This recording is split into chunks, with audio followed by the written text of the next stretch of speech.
Well, hello again. Good to see you today. Just a short video for you today. I have something very quick to show you that has surprised me by how well it's been working for me over the last month, pretty much. This is a manual betting strategy, so not with a bot. This is manual betting using the hard and soft staking, which of course there will be a link to in the description below. But for this today, we're looking at rugby league, specifically the National Rugby League in Australia and New Zealand.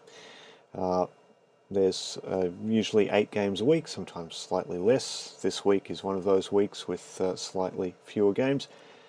But generally it's a fairly even competition. There's certainly a few standout teams, but a lot of the teams sort of in the middle of the group, so not the really top and really bottom, but a lot in the middle tend to be reasonably evenly matched.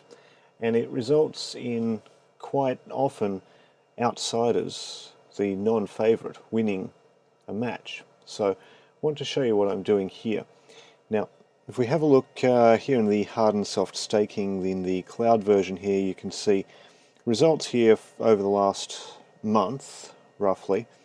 And the way I'm working this is pretty much picking one game per day to bet on.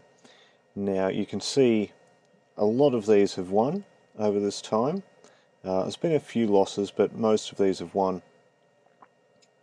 Only 16 bets in that time, $1 base stake. You can see $20 of profit, just more than $20 of profit off those 16 bets.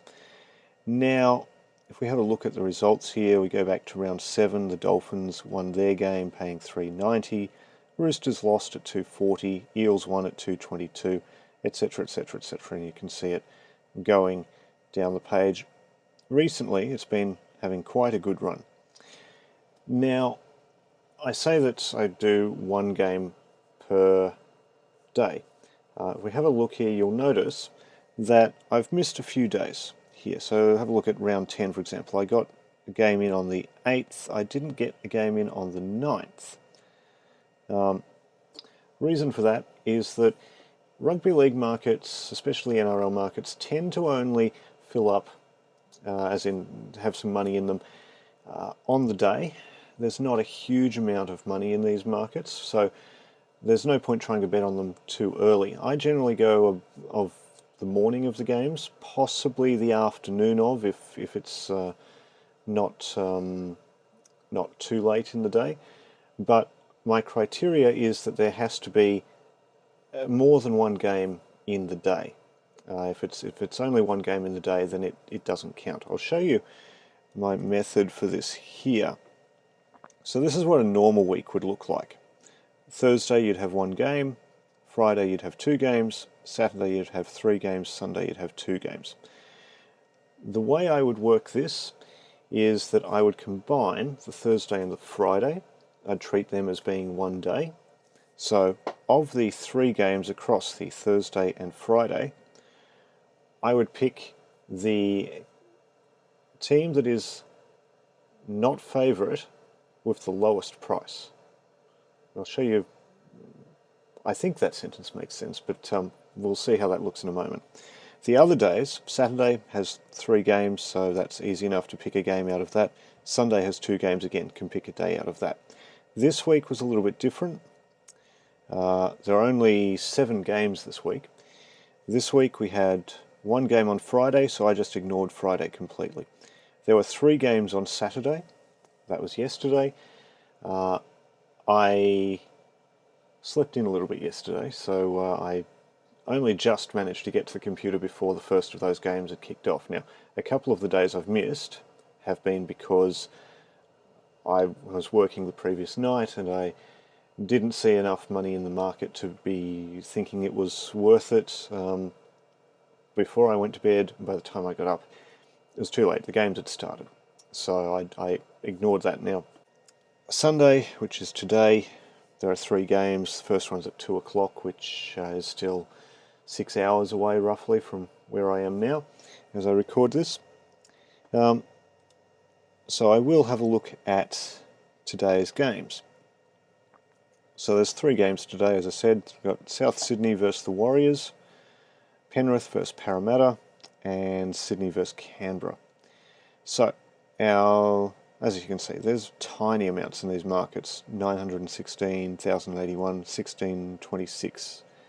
Not a lot in them, but enough to be of some interest. There's enough in them at the moment for the market to be about right. If I go and compare these prices to some of the corporate bookmakers, these prices are close, slightly higher than the corporate bookmakers generally, but these are about right. And you can see there's not huge gaps between the back and lay prices here, which is a good indication there's enough in the market to consider betting on it. So in this case, South Sydney Rabbitohs are not favourite at 236, Parramatta Eels 260, Canberra Raiders 202. So of those three, the lowest priced non-favourite is the Canberra Raiders at 202, so that's where I will place my bet. So I'll have a look here in the hard and soft staking. Today's stake is $1, seeing as we reached our hard target yesterday, so $1 stake there. It just reloads on me. So, and there we go. We're in there at $2.02. So that's Canberra today, and it's 2025, round 13, and it's the 1st of June. Welcome to June. Happy summer for those of you in the UK. A lovely foggy winter's day outside here in Canberra. Hit the button there, and we'll see how that goes today. As I say, very, very straightforward, but it's been working quite well. And the hard and soft staking, because these prices are generally over $2. There was one here that was $1.97. As you can see, the Roosters there. Oops, didn't want to do that. The Roosters there were $1.97 back on 2nd of May. But otherwise, generally, it is it's a little bit over $2, which works really well with the hard and soft staking, especially when you can keep the strike rate up, which the non-favourites in the rugby league seem to be able to do, which is good. For those of you in the UK, I don't know how this would go with the Super League. Possibly something to look at. It's a very different game in some ways. There are some different rules, different conditions, different playing conditions, and you also have the added complication of a draw being a viable option in Super League, whereas with NRL, if the scores are tied, they go to golden points. You can still get a draw, but because it's unusual at the end of golden point to get a draw, with the NRL, draws are void bets. So it's a little bit easier with the NRL because you definitely have an outcome one way or the other. But it seems to work pretty well. So that's something quick for you today for this Sunday. Welcome to June, happy punting, and I look forward to seeing you again soon.